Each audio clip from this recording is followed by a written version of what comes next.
एक गांव में एक आलसी आदमी रहता था। वह इतना आलसी था कि वह अपना कोई भी काम समय पर नहीं करता था। वह अक्सर सुबह देर तक बिस्तर में पड़ा रहता और फिर जब उठता तो कभी यहाँ बैठता, कभी वहाँ बैठता, कभी इससे बातें करता तो कभी उससे बातें करता, कभी बच्चों के साथ खेलने लग जाता तो कभी सुबह सुबह ही गैर ज़रूरी काम करने लग जाता। तो इस तरीके से वह अपना सुबह का समय व्यतीत कर देता और फिर जब दोपहर नज़दीक आने लग जाती तो सोचता कि अब तो दोपहर होने वाली है, इसीलिए स्नान करके पहले भोजन कर लेता हूँ, फिर काम करूँगा। फिर जब वह भोजन कर लेता तो सोचता अभी थोड़ी देर आराम कर लेता हूँ, फिर काम में लग जाऊँगा।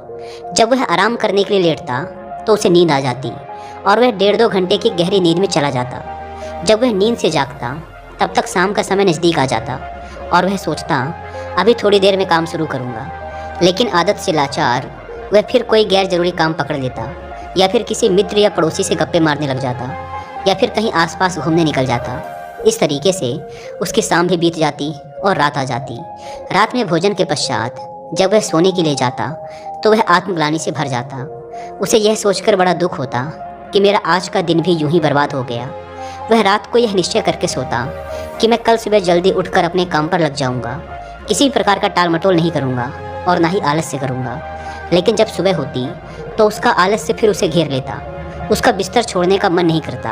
वह देर से उठता और आदतन वह सारे काम करता जो उसने पिछले दिन किए थे। तो इस तरीके से वह आलस्य और टाल मटोल के चक्र में फंस चुका था। ऐसा नहीं था कि वह कुछ करना नहीं चाहता था या फिर आलस्य के अपने इस चक्र को तोड़ना नहीं चाहता था। वह कई बार आलस्य के इस चक्र को तोड़कर अपने महत्वपूर्ण कामों को करने में जुट भी जाता था, लेकिन वह अपनी इस नई आदत को लंबे समय तक कायम नहीं रख पाता था और फिर से अपनी वही पुरानी टाल मटोल की आदत में फंस जाता था। उसके इस आलस्य और काम को टालने की आदत से उसके साथ साथ उसके घर वाले भी बहुत परेशान थे, क्योंकि वह उन कामों को भी टालता रहता था जिससे उसका घर चलता था। खेती उसकी आय का एकमात्र स्रोत थी, लेकिन वह खेती के कामों में भी टाल मटोल करता रहता था। वह ना तो समय पर जुताई बुवाई करता, ना ही फसलों की सही से देखभाल करता और ना ही समय पर फसलों को पानी देता, जिससे उसकी फसल औरों के मुकाबले कम होती थी और वह उससे उतनी आय नहीं कर पाता था जिससे उसके घर का खर्च आसानी से चल सके। घर में पैसों की कमी की वजह से अक्सर उसे पत्नी के गुस्से और तानों का सामना करना पड़ता था और कभी कभी तो बात लड़ाई तक भी पहुंच जाती थी, जिससे अब वह बहुत परेशान रहने लगा था। लेकिन वह चाह कर भी अपने इस मानसिक आलस्य के दुष्चक्र को तोड़ नहीं पा रहा था। एक दिन ऐसे ही वह अपने घर के बाहर बैठकर अपने आलस्य से बाहर निकलने का तरीका सोच रहा था कि तभी अचानक उसकी नज़र अपने घर से कुछ दूरी पर बने मंदिर में रहने वाले महात्मा जी पर पड़ी। महात्मा जी को देखते ही उस आलसी व्यक्ति को महात्मा जी की अनुशासित दिनचर्या की याद आ गई। उसने सोचा, ये महात्मा जी रोज़ सुबह 4 बजे से भी पहले उठकर गांव के बाहर की नदी से स्नान करके आ जाते हैं। उसके बाद जब ज़्यादातर गांववासी सो रहे होते हैं तभी अपनी पूजा पाठ और ध्यान इत्यादि के काम में लगे होते हैं, और जब तक गांव वालों की सुबह होती है और वो अपनी दिनचर्या की शुरुआत करते हैं तब तक ये महात्मा जी अपने मंदिर परिसर की साफ सफाई करके अपने मुख्य दैनिक कार्यों को खत्म कर चुके होते हैं। उसके बाद ये भिक्षा के लिए गांव में जाते हैं और भिक्षा लाकर अपना भोजन भी स्वयं बनाते हैं। भोजन करने के पश्चात ये पूरी दोपहर धर्म ग्रंथों का अध्ययन करते हैं और फिर शाम को मंदिर में आने वाले श्रद्धालुओं के साथ प्रवचन और वार्तालाप भी करते हैं। इसके पश्चात ये शाम की संध्या आरती करके अपना भोजन बनाते हैं और फिर रात में जल्द ही मंदिर के बाकी काम खत्म करके समय पर सो भी जाते हैं। तो आखिर ये इतने अनुशासित और कर्मशील कैसे रह पाते हैं? और ये महात्मा जी तो इतनी व्यस्त दिनचर्या का पालन वर्षों से करते आ रहे हैं। थोड़ी देर तक ऐसे ही प्रश्नों पर विचार करने के बाद वो आलसी व्यक्ति उन महात्मा जी के पास जाकर अपने आलस्य के कारणों का पता लगाने का निश्चय करता है। वह तुरंत ही उस मंदिर में पहुंच जाता है और उन महात्मा जी को प्रणाम करके उनसे विनती भरे स्वर में कहता है, मुनिवर, मैं आपके पास अपनी एक बहुत बड़ी समस्या लेकर आया हूँ। महात्मा जी ने कहा, क्या समस्या है तुम्हारी जिसे तुम इतनी बड़ी समझ रहे हो? उस आलसी व्यक्ति ने अपने आलस्य और टाल मटोल की पूरी कहानी महात्मा जी को सुना दी। उसने कहा, मुनिवर, मैं बहुत आलसी हूँ और काम को टालता रहता हूँ। मैं सुबह देर से सोकर उठता हूँ और फिर अपना सुबह का समय गैर जरूरी कामों में बर्बाद कर देता हूँ।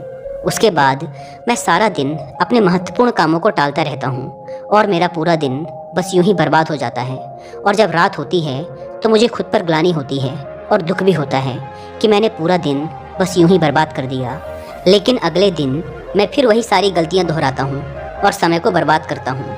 मुनिवर, मैं आलस्य और टाल मटोल के बुरे दुष्चक्र में फंस चुका हूँ और इससे बाहर नहीं निकल पा रहा हूँ। कृपया मुझे अपने इस आलस्य से बाहर निकलने का कोई रास्ता दिखाएं।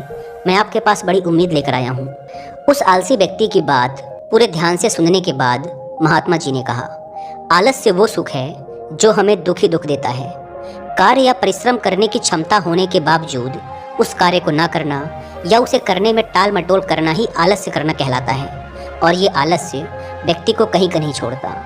तुम्हारी आलस्य और टाल मटोल का सबसे बड़ा कारण तुम्हारी सुबह की खराब दिनचर्या है, क्योंकि तुम अपना सुबह का कीमती समय ही व्यर्थ के कार्यों और टाल मटोल में बर्बाद कर देते हो, जिससे तुम्हारे दिन की शुरुआत ही खराब होती है। और फिर जैसे जैसे दिन गुजरता है तुम्हें लगने लगता है कि तुम्हारा आज का समय भी बर्बाद हो गया। फिर तुम्हारा मन और भी ज़्यादा आलस्य और टाल मटोल करने लगता है, जिससे तुम्हारा बाकी का समय भी यूं ही बर्बाद हो जाता है और तुम कुछ भी महत्वपूर्ण नहीं कर पाते और इस आलस्य के चक्र में फंसकर रह जाते हो। अगर तुम अपने सुबह को जीतना सीख लो, अगर तुम अपने सुबह के समय का सदुपयोग करना सीख लो, तो तुम्हारा बाकी का दिन आसानी से संवर जाएगा। लेकिन सुबह को जीतना इतना आसान नहीं है। इसके लिए तुम्हें कुछ महत्वपूर्ण आदतों को अपने सुबह की दिनचर्या में शामिल करना होगा और उनका दृढ़ता से पालन भी करना होगा। तो आज मैं तुम्हें सुबह की ऐसी 7 आदतों के बारे में बताऊंगा, जिनको अगर तुमने अपने सुबह की दिनचर्या में शामिल कर लिया तो न केवल तुम अपने आलस्य और टाल मटोल से छुटकारा पालोगे, बल्कि एक अनुशासित और मजबूत व्यक्तित्व वाले इंसान भी बन जाओगे। तो इन 7 आदतों के बारे में ध्यान से सुनना। सुबह की पहली आदत जो तुम्हें अपनानी है वो है ध्यान का अभ्यास। चित्त को एकाग्र करके किसी एक वस्तु पर केंद्रित कर देना ध्यान कहलाता है। ध्यान करने से आत्मिक तथा मानसिक शक्तियों का विकास होता है। अगर तुम रोज सुबह बैठकर 10 से 15 मिनट सिर्फ अपनी सांसों पर ही ध्यान लगाओ, आती जाती सांसों को देखो कि जब सांस तुम्हारे अंदर जाती है तो पेट कैसे फूलता है, और जब वही सांस बाहर निकलती है तो पेट कैसे पिचकता है। देखो कि सांस पेट से चल रही है या सीने से, सांस दाएं नाक से ज़्यादा चल रही है या बाएं नाक से। तुम जब अपनी सांसों के प्रति जागरूक हो जाओगे तो यही ध्यान प्रक्रिया बन जाएगी, और इस आदत को अपनाकर तुम्हारे अंदर जागरूकता और एकाग्रता बढ़ेगी और तुम देखोगे कि तुम पूरे दिन शांत, प्रसन्न और जागरूक रहोगे। तुम जो भी काम करोगे उसे पूरी एकाग्रता के साथ करोगे और तुम्हारे लिए वर्तमान में रहना बहुत आसान हो जाएगा। तो ये बहुत ही आसान लेकिन बहुत ही ज़्यादा प्रभावशाली आदत है, इसीलिए इसे ज़रूर अपनी सुबह की दिनचर्या में शामिल करो। सुबह की दूसरी आदत है धन्यवाद प्रकट करना। सुबह का माहौल शांत और खुशनुमा होता है। इस समय प्रकृति में एक अलग ही पवित्रता और ऊर्जा फैली रहती है, तो यह बिल्कुल सही समय है आभार प्रकट करने का। तुम्हारे जीवन में जो भी अच्छी चीज़ें, अच्छे लोग या अच्छी परिस्थितियां हैं जिनसे तुम्हें खुशी मिलती है, उन सब के लिए इस ब्रह्मांड को या उस ईश्वर को जिसे तुम मानते हो धन्यवाद कहो। ये सब तुम्हें देने के लिए उसका आभार प्रकट करो। जब हम अपना दिन धन्यवाद के भाव से शुरू करते हैं तो सारी बाधाएं अपने आप हटने लग जाती हैं और नए अवसरों के द्वार खुलने लग जाते हैं। फिर हम शिकायत के प्रति नहीं बल्कि कुछ बनने और कुछ करने के प्रति आकर्षित होते हैं। धन्यवाद के भाव से भरे व्यक्ति के अंदर से नकारात्मक विचार और दुख खत्म होने लगते हैं और वह अपनी सफलता के लिए नए रास्ते खोजने लगता है। आभार प्रकट करने से मन में सकारात्मकता और खुशी का स्तर बढ़ता है, जिससे मानसिक रोग और मानसिक विकार दूर होने लगते हैं। जीवन से असंतोष और कमी की जो भावना होती है वह सारी खत्म हो जाती है। ब्रह्मांड से जितनी भी चीज़ें मिली हैं उसके प्रति हमारे मन में धन्यवाद का भाव होने से हमें खुशी मिलती है। उसके बाद खुशी की ये तरंगें हमसे निकलकर पूरे ब्रह्मांड में फैलने लगती हैं। खुशी की ये तरंगें हमसे मिलकर आसपास के वातावरण में भी फैलने लगती हैं, जिससे हमारे साथ साथ पूरा ब्रह्मांड खुश हो जाता है। साथ ही आभार प्रकट करने से हम अपने आसपास के लोगों के प्रति हमेशा धन्यवाद से भरे रहते हैं, जिसकी वजह से लोगों की नज़र में हमारी जो छवि होती है वह अच्छी हो जाती है। लोग हमको एक अच्छे और भले इंसान के रूप में देखने लगते हैं। इससे यह होता है कि जो भी हमसे मिलता है वह हमारा दोस्त बन जाता है और हमको पसंद करने लगता है। संक्षिप्त में कहें तो रोज़ धन्यवाद प्रकट करना जीवन में सुख, शांति और समृद्धि के द्वार खोल देता है। इसी तरह तीसरी आदत है व्यायाम। व्यायाम यानी कसरत करना बहुत ही ज़रूरी है। अपनी सुबह की दिनचर्या में व्यायाम यह योगासनों को शामिल करना व्यक्ति को चमत्कारिक रूप से बदल कर रख देता है। नियमित रूप से व्यायाम करने से व्यक्ति का मन बहुत ही प्रसन्न और उत्साहित रहता है। दिन भर शरीर में ऊर्जा बनी रहती है, शरीर मजबूत और आकर्षक बनता है, खाया पिया शरीर पर लगता है। एक नियमित रूप से व्यायाम करने वाला व्यक्ति लोगों की भीड़ में भी सबसे अलग नजर आता है। व्यायाम शरीर की कमजोरी, जकड़न और थकान को दूर करके व्यक्ति के आलस्य को खत्म करता है। साथ ही यह व्यक्ति को अनुशासित भी बनाता है। व्यायाम करने से मानसिक तनाव और चिंता में कमी होती है, क्योंकि ज़्यादातर व्यक्तियों को अधिकतर चिंता तो अपने शरीर और स्वास्थ्य को लेकर बनी रहती है। लेकिन व्यायाम करने से व्यक्ति का शरीर स्वस्थ बना रहता है, इसीलिए उसकी चिंताएं और परेशानियां भी कम हो जाती हैं। तो तुम्हें अपनी दिनचर्या में व्यायाम को जरूर शामिल करना चाहिए, और वो भी कम से कम 30 मिनट रोज। सुबह की चौथी महत्वपूर्ण आदत है अच्छी किताबें पढ़ना। दुनिया में जितने भी महान और सफल लोग हुए हैं, उन सब में एक आदत होती है कि वो सभी अच्छी किताबें पढ़ने के शौकीन होते हैं। वो अपने काम या शौक से जुड़ी किताबें पढ़कर लगातार कुछ नया सीखते रहते हैं, जिससे वो दूसरे लोगों की तुलना में बहुत आगे निकल जाते हैं। किताबों को पढ़ना भी एक ध्यान है। जब हम अपनी मनपसंद किताबों को पढ़ने में इतना खो जाते हैं कि हमारा अपनी आसपास की घटनाओं पर ध्यान ही नहीं रहता, तो यह भी एक ध्यान प्रक्रिया बन जाती है। इसीलिए जिन लोगों को ध्यान करने में समस्या होती है, उन्हें अपनी मनपसंद किताबें पढ़नी शुरू कर देनी चाहिए। किताबें पढ़ने के बहुत से फायदे हैं, जैसे इससे एकाग्रता बढ़ती है, दिमाग तेज होता है, तनाव कम होता है, जानकारी बढ़ती है, बात करने, बोलने और लिखने की कला विकसित होती है, कल्पनाशीलता बढ़ती है, याददाश्त बढ़ती है, अच्छी नींद आती है, अकेलापन दूर होता है और ये हमें एक बेहतर इंसान बनाती हैं। इसीलिए तुम्हें हर दिन सुबह या रात में सोने से पहले किताबें जरूर पढ़नी चाहिए। सुबह की 5वीं आदत है लक्ष्य निर्धारित करना। सुबह सुबह हमारा मन ज़्यादा शांत और स्पष्ट होता है। हम ज़्यादा स्पष्टता के साथ सोच सकते हैं। इसीलिए दिन भर में क्या क्या काम करना है, कौन सा काम किसे सौंपना है या किस नए काम की शुरुआत करनी है, इन सब चीज़ों की योजना सुबह सुबह ही बना लेनी चाहिए। लक्ष्य निर्धारित करना इतना ज़रूरी क्यों है?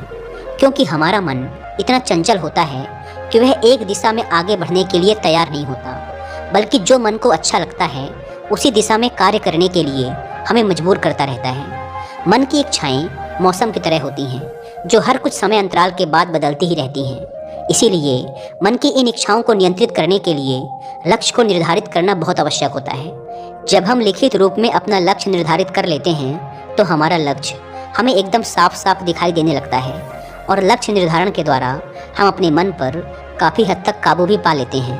लक्ष्य निर्धारण के द्वारा हमें अपने मन को एक कार्य में केंद्रित और एकाग्रचित करने में मदद मिलती है। सुबह की 6ठी आदत है पानी पीना। सुबह उठते ही 2-3 गिलास पानी पीना शरीर के लिए अमृत का कार्य करता है। सुबह सुबह पानी पीने से पेट अच्छे से साफ होता है। शरीर में रात भर में जो भी पानी की कमी हुई है, उसकी पूर्ति हो जाती है। सुबह अच्छे से पानी पी लेने से शरीर में दिन भर ऊर्जा और ताजगी बनी रहती है।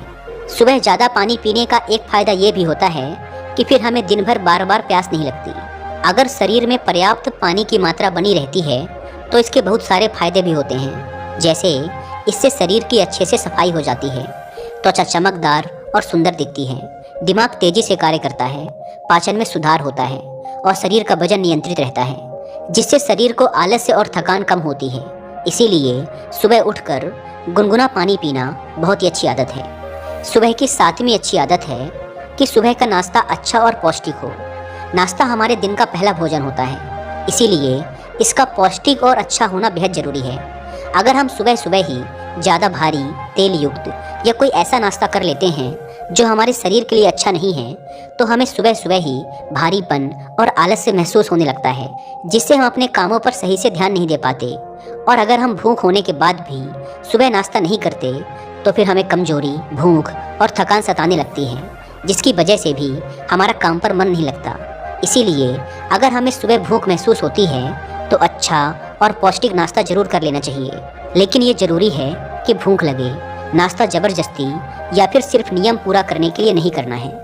इतना कहने के बाद महात्मा जी ने अपनी बात समाप्त कर दी, और उस आलसी व्यक्ति ने भी महात्मा जी की बातों को ध्यान से सुनने के बाद उन 7 आदतों को अपने सुबह की दिनचर्या में शामिल करने का निश्चय कर वहाँ से चला गया। दोस्तों, आज के समय में एक और बुरी आदत है जिसकी वजह से लोगों की सुबह की दिनचर्या खराब हो जाती है और वह आदत है उठते ही मोबाइल फ़ोन पर लग जाना।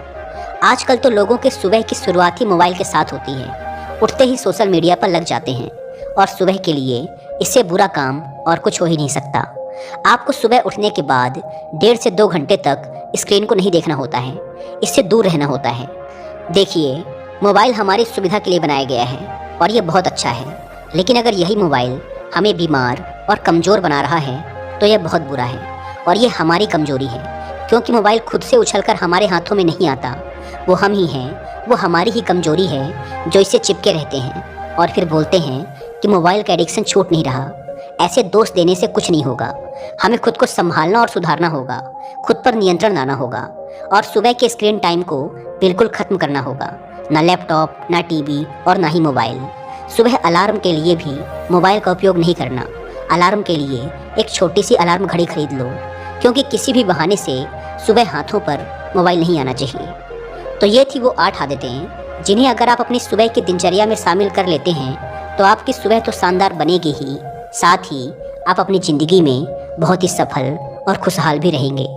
तो दोस्तों, मुझे उम्मीद है कि आपको यह वीडियो पसंद आई होगी और वीडियो में यहाँ तक बने रहने के लिए आपका बहुत बहुत धन्यवाद।